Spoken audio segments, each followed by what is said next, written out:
This Eid, it's absolutely somber. I think just as the last Eid was somber, and I think those of us from Gaza living here in the United States feel a special responsibility because it is our tax dollars that are being used to kill and genocide our family members.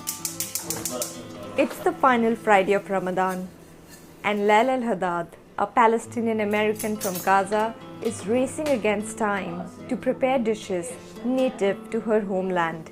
She plans to distribute them to her community during Eid Al Fitr, the Muslim holiday that marks the end of fasting. But as the Israeli military continues its renewed assault on Gaza and the US cracks down on pro-Palestinian supporters, Eid celebrations feel subdued for many in the Muslim American community. On one hand, we're trying to go about our life and honor our rituals and our traditions like Eid and our sacred holidays. And on the other, we're preparing ourselves for ICE raids. We're preparing ourselves for the possibility of being questioned by the FBI. We're preparing ourselves constantly for deportation. Everyone is terrified. They're fearful, especially those who are more vulnerable, especially for those who are here on green cards or student visas. And I was that person at one point, so I remember that feeling well. And I myself, by the way, was detained post 9/11. And so this reminds me of that moment in a way. Amidst the stress and anxiety, El Haddad, who lives in Maryland with her husband and 4 children, has chosen to honor tradition as an act of joy and resistance. So I'm making kakil Eid, and it's a ring-shaped, date-filled cookie. And I'm also making sumagiya, which is a thick stew that is made with chard and lamb or beef, chickpeas. And I think this is a hard concept for a lot of people to understand.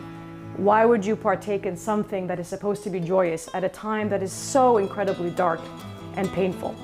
And it is precisely to combat that despair. Most of her family live in Gaza City, and they've been enduring the harshest of conditions.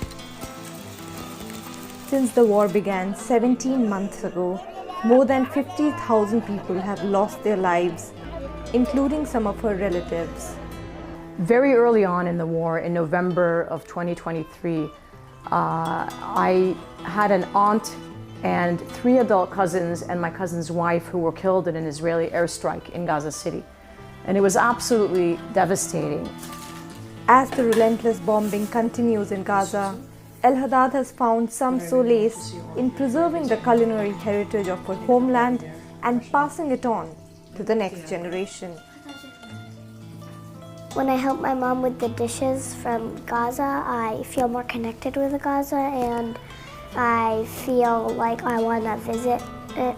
Like, I just want to feel how it feels being where, I belong, basically.